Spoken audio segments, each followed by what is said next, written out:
কোচবিহারের শীতলকুচি সীমান্তে এভাবে উত্তেজনা ছড়িয়েছে। পশ্চিম সাঙ্গারবাড়ি সীমান্তে বর্ডার গার্ড বাংলাদেশের বিরুদ্ধে কয়েকজনকে ভারতের সীমান্ত দিয়ে ঢোকানোর চেষ্টা। বিএসএফ এর দাবি বিজেপিকে বাধা দেওয়া হয় এবং তারপর উত্তেজনা ছড়ায়।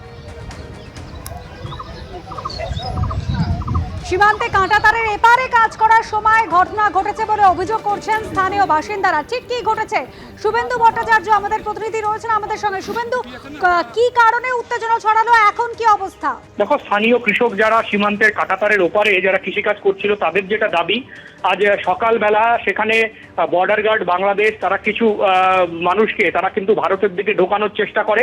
সেই সময় যারা কৃষিকাজ করছিল তারা বিষয়টা বিএসএফ কে জানায় এবং বিএসএফ তাদের আটকে দেয় এবং যার ফলে কিছুটা ঘটনার পরে কিন্তু চাঞ্চল্য ছড়িয়েছে, চাপা উত্তেজনা রয়েছে। কারণ ইতিমধ্যেই কিন্তু সেই যারা এখনো পর্যন্ত ভারতে ঢোকানোর যাদের চেষ্টা করছিল তারা কিন্তু বর্ডারে তারা সীমান্তে এখনো রয়েছে। অপরদিকে বর্ডার গার্ড বাংলাদেশ রয়েছে বাংলাদেশের দিকে এবং এদিকে কিন্তু বিএসএফ ও মোতায়েন রয়েছে। কোনো মতেই বিএসএফ এর তরফ থেকে তাদের এই দেশে ঢুকতে দেওয়া হবে না এমনটাই দেখা যাচ্ছে এবং এই ঘটনায় এলাকায় যথেষ্টই চাঞ্চল্য ছড়িয়েছে। প্রচুর গ্রামবাসী যেখানে ভিড় করেছে এবং গ্রামবাসীদের যেটা দাবি যে আজ সকালবেলা তারা যখন কৃষিকাজ করছিল সেই সময় প্রায় 16 জন নাগরিক তাদেরকে কিন্তু বর্ডার গার্ড বাংলাদেশ তারা ভারতের দিকে ঢোকানোর চেষ্টা করে এবং এই সময় তারা বিএসএফ কে জানায় বিষয়টা। পরে বিএসএফ এসে তাদের কিন্তু ভারতে ঢোকানোর সেই চেষ্টা ব্যর্থ করে দেয় এবং তারপরে কিন্তু এখনো পর্যন্ত এলাকায় চাঞ্চল্য রয়েছে, কিছুটা উত্তেজনা রয়েছে এবং এদিকে কিন্তু ভারত প্রচুর সাধারণ মানুষ সেখানে জড়ো হয়ে উৎসুক জনতা তারা দেখছে যে কি বিষয়টা কি তারা বোঝার চেষ্টা করছে। হ্যাঁ, শুভেন্দু সঙ্গে থাকো। সীমান্তের একদিকে বর্ডার গার্ড বাংলাদেশের জওয়ানরাও, অন্যদিকে মুখোমুখি বিএসএফ জওয়ানরা। এই যখন পরিস্থিতি হয় তখন এলাকায় চাঞ্চল্য ছড়ায়। ছবিটা দেখুন একবার। এভাবেই কাঁটাতারে ওপারে জড়ো হচ্ছিলেন বর্ডার গার্ড বাংলাদেশের তরফ থেকে। বাধা দেওয়া হয় এবং বিএসএফ তাদের বাধা দেয়। বিএসএফ কে স্থানীয় কৃষকরা এসে নালিশ করে এবং সেই সময় বিজেপিকে বাধা দেওয়া হয়।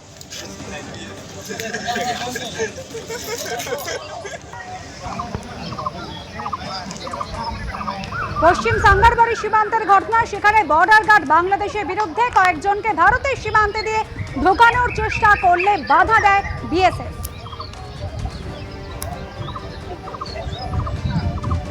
পাসপোর্ট জালিয়াতি কাণ্ডে ইডি স্ক্যানারে 350 পাসপোর্টের তথ্য।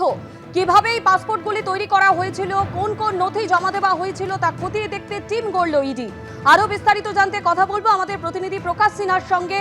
প্রকাশ, এই বিপুল পরিমাণ পাসপোর্টের তথ্য যা এই মুহূর্তে ইডি স্ক্যানারে রয়েছে এবং তার সম্পর্কে খুঁটিনাটি জানার জন্যই কিন্তু ইতিমধ্যেই টিম গঠন করা হয়েছে। এই টিম কিভাবে কাজ করবে এবং এই তদন্ত এই মুহূর্তে ঠিক কোন জায়গায় দাঁড়িয়ে রয়েছে? দেখো, তোমাকে বলে দিই, যেটা ইডি আধিকারিকরা জানাচ্ছেন যে একটি বিশেষ টিম গঠন করা হয়েছে যারা কিন্তু পাসপোর্ট খতিয়ে দেখবে।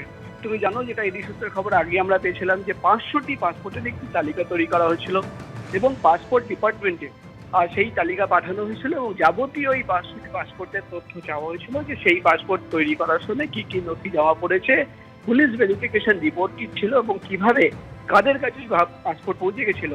এবং ইতিমধ্যেই যেটা ইডি সূত্রের খবর, 500-র মধ্যে 350 পাসপোর্টের তথ্য পাসপোর্ট ডিপার্টমেন্ট ইডি আধিকারিকদের পাঠিয়েছে এবং সেই তথ্য খতিয়ে রাখার জন্য 350 পাসপোর্টের নথি এবং পুলিশ ভেরিফিকেশন রিপোর্ট খতিয়ে রাখার জন্য একটি বিশেষ টিম গঠন করা হয়েছে, যেটা ইডি সূত্রের খবর।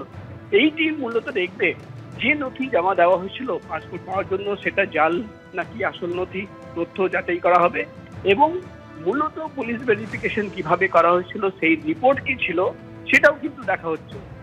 ইডি আধিকারিকরা মনে করছেন যে 500টি পাসপোর্টের তালিকা তারা তৈরি করেছেন সেখানেই কিন্তু গন্ডগোল রয়েছে, সেখানেই ভেজাল রয়েছে। তুমি জানো, আজাদ মাল্লিক যাকে বাংলাদেশি সন্দেহ গ্রেফতার করা হয় সে আসলে পাকিস্তানের নাগরিক এবং তার মাধ্যমেই এই সমস্ত পাসপোর্ট তৈরি হয়েছে। তো কোনো পাক নাগরিক আরো কোনো পাকিস্তানের নাগরিকের পাসপোর্ট তৈরি করা হয়েছে কিনা সেটাও কিন্তু দেখার বিষয়। সব মিলিয়ে একদিকে পাসপোর্ট, অন্যদিকে কিন্তু হাওয়ালা কানেকশন খতিয়ে দেখছেন ইডি আধিকারিকরা।